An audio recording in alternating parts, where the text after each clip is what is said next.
जय श्री राधे कृष्ण। आप सभी का आपके अपने YouTube channel VK Mishra present में बहुत बहुत स्वागत है। आप सभी भक्तों को वरुथिनी एकादशी व्रत की ढेर सारी शुभकामनाएं। आप सभी के जीवन में लक्ष्मी नारायण की कृपा से आप सभी को सभी प्रकार के सुख और समृद्धि की प्राप्ति हो।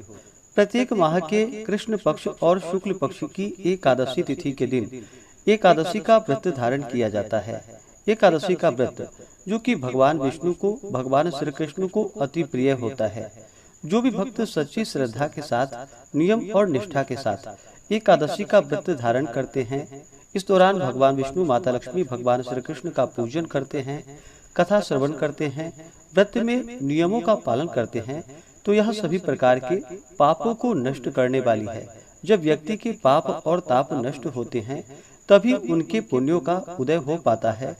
उसके बाद उन्हें सांसारिक सुखों की प्राप्ति हो पाती है। हिंदू धर्म में वैशाख मास का बड़ा ही विशेष महत्व माना गया है। वैशाख के महीने में गंगा स्नान करना, दान पुण्यों का कार्य करना, भगवान विष्णु का पूजन करना, इन सबों का विशेष महत्व होता है। तथा इस दौरान जो कि जल दान का बड़ा ही विशेष महत्व माना गया है। वहीं पे वैशाख मास की वरुथिनी एकादशी व्रत का अपना विशेष महत्व है। जो भी भक्त सच्ची श्रद्धा के साथ वरुथिनी एकादशी का व्रत करते हैं, तो जो फल कुरुक्षेत्र में सूर्य ग्रहण के समय स्वर्ण दान से प्राप्त होता है, वह वरुथिनी एकादशी से प्राप्त हो जाता है।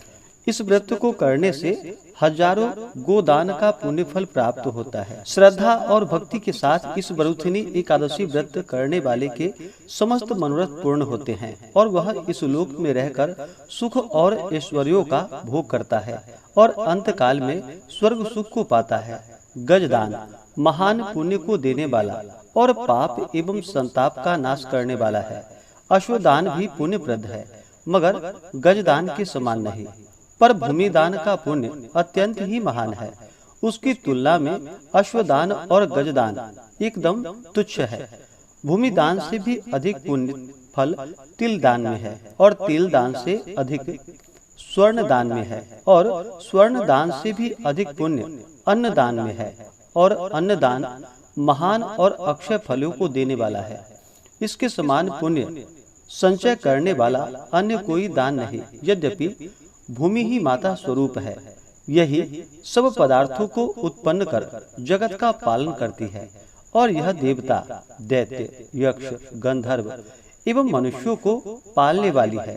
तथापि इससे भी अधिक और महान पुण्य अन्नदान में है, क्योंकि इससे भूखी आत्मा संतुष्ट हो आशीर्वाद देती है।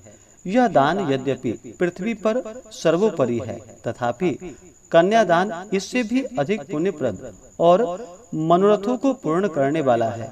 मगर अन्नदान और कन्यादान से भी श्रेष्ठ विद्यादान है। यह दान धर्म, अर्थ, काम और मोक्ष को देने वाला है।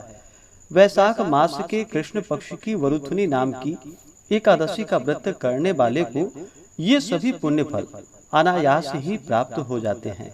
शास्त्रों में बतलाया गया है कि जो दुष्ट, मंद बुद्धि मनुष्य कन्या बेचकर धन प्राप्त करते हैं, वह महान पापी होते हैं।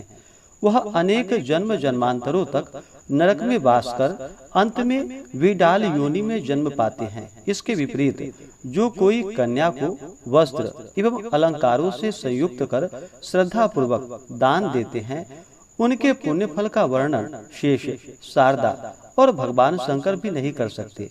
इन सबों के दान का फल जो कि वरुथिनी एकादशी व्रत करने वाले को प्राप्त हो जाता है। व्रत करने वाले व्रती को दशमी के दिन से ही व्रत में नियम का पालन करना चाहिए। दशमी तिथि के दिन सूर्यास्त होने से पहले ही भोजन ग्रहण कर लेनी चाहिए। उस दिन जो कि कांसे के पात्र में भोजन नहीं करना चाहिए। मांस, मसूर, कोदो, सावा, साग, मदिरा, दूसरे का जूठा अथवा बारंबार भोजन नहीं करना चाहिए। साथ ही साथ मन को एकाग्र कर शांति पूर्वक रहना चाहिए। एकादशी के दिन प्रातः काल नित्य क्रियाओं से निवृत्त होकर के गंगा नदी में स्नान करना चाहिए। वैशाख के महीने में गंगा स्नान का विशेष पुण्य फल माना गया है। गंगा स्नान नहीं कर पाए तो घर के नहाने के पानी में ही थोड़ा सा गंगा जल मिला करके स्नान करना चाहिए। शुद्ध वस्त्र धारण करके व्रत का संकल्प लेना चाहिए और अपने मन को भगवान विष्णु के चरणों में लगानी चाहिए। भगवान विष्णु से प्रार्थना करनी चाहिए कि हे भगवान विष्णु, हे माता लक्ष्मी, आज मैं वैशाख कृष्ण वरुथिनी एकादशी का व्रत धारण करने जा रहा हूँ या करने जा रही हूँ। इस प्रकार से भगवान से प्रार्थना करके एकादशी के दिन, जो कि दिन रात्रि उपवास रह करके व्रत को धारण करना चाहिए। जो उपवास नहीं रह पाते हैं, जिनका स्वास्थ्य सही ना हो, वो एक समय फलाहार ग्रहण करे और एकादशी के दिन, जो कि शुद्ध और सात्विकता का पालन करते हुए, ब्रह्मचर्य का पालन करते हुए, पूरे विधि विधान के साथ सुबह और शाम के वक्त भगवान विष्णु का पूजन करना चाहिए। एकादशी व्रत का कथा श्रवण करनी चाहिए। इस दिन भगवान विष्णु का जो कि जल से अभिषेक करे, पंचामृत से अभिषेक करे, शुद्ध गंगा जल से अभिषेक करे, भगवान को पीला वस्त्र चढ़ाए, यज्ञोपवीत अर्पित करे। इसके बाद काले तिल अर्पित करे, पीले पुष्प भगवान विष्णु को चढ़ाएं, धूप और दीप दिखाएं, अनेक प्रकार का नैवेद्यादि अर्पित करे। विशेष करके इस दिन खरबूजे का भोग भगवान विष्णु को लगानी चाहिए और उसे प्रसाद के रूप में ग्रहण भी करना चाहिए। जब भी भगवान विष्णु को भोग लगाते हैं या पूजन करते हैं तो उन्हें तुलसी दल अवश्य ही अर्पित करनी चाहिए। तो भोग लगाते समय तुलसी दल अवश्य डालें और भगवान को भोग लगाए। इसके बाद जल से आचमनी करवाएं। मुख शुद्धि के लिए पान पत्र, सुपारी, लौंग, इलायची के साथ में अर्पित करें। द्रव्य दक्षिणा चढ़ाएं। इसके बाद एकादशी व्रत का कथा महात्म्य का कथा श्रवण करना चाहिए। भगवान की आरती करनी चाहिए। इस प्रकार एकादशी के दिन पूजन करके रात्रि जागरण करते हुए समय को व्यतीत करना चाहिए और द्वादशी की सुबह स्नान करके शुद्ध वस्त्र धारण करके भगवान का पूजन और आरती कर लेनी चाहिए। इसके बाद ब्राह्मणों को भोजन करवाएं, ब्राह्मणों को दान और दक्षिणा दें और फिर समय के अनुसार व्रत का पारण करना चाहिए।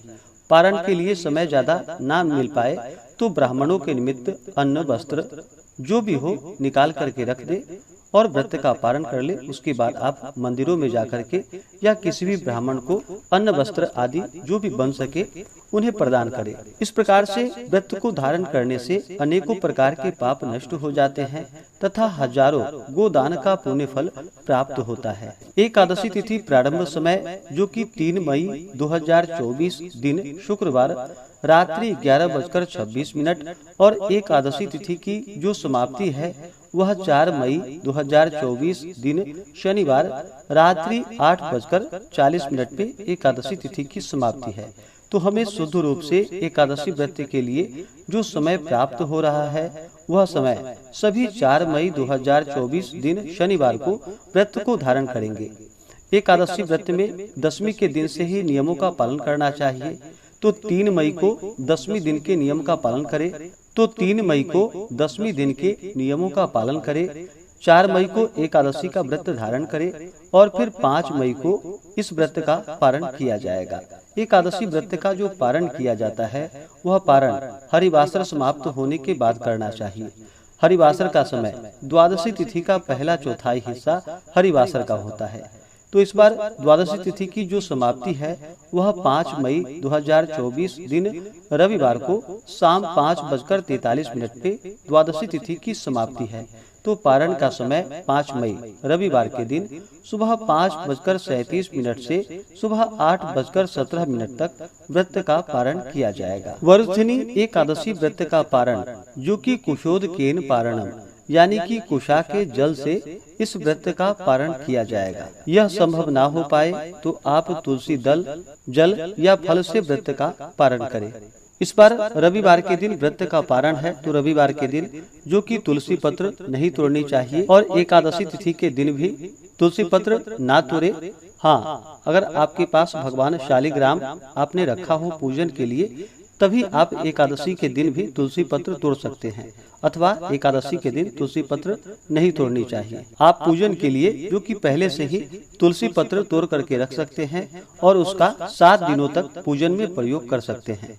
एकादशी तिथि के दिन जो ब्रह्म मुहूर्त का समय है वह समय सुबह 4:12 से सुबह 4:55 तक होगा। सूर्योदय का समय सुबह 5:20 और सूर्यास्त शाम 6:30। योग जो कि इंद्र योग सुबह 11:04 तक होगा। उसके बाद वैधृति योग होगा। नक्षत्र जो कि पूर्वा भाद्रपद नक्षत्र रात्रि 10:07 तक, उसके बाद उत्तरा भाद्रपद नक्षत्र होगा। एकादशी तिथि के दिन अभिजीत मुहूर्त का जो समय है वह समय सुबह 11:29 से दोपहर 12:21 तक होगा। विजय मुहूर्त का समय दोपहर 2:31 से दोपहर 3:25 तक होगा।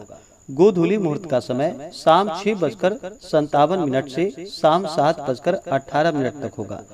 4 मई को राहु काल का जो समय होगा वह समय सुबह 8:37 से सुबह 10:16 तक और 5 मई को राहु काल शाम 4:51 से शाम 6:30 तक होगा। राहु काल समय के दौरान कोई भी शुभ कार्य या नया कार्य नहीं करना चाहिए। यह लाभप्रद नहीं होता है, इस बात का ध्यान रखें। तो आशा करता हूँ कि यह जानकारी आपको अच्छा लगा हो।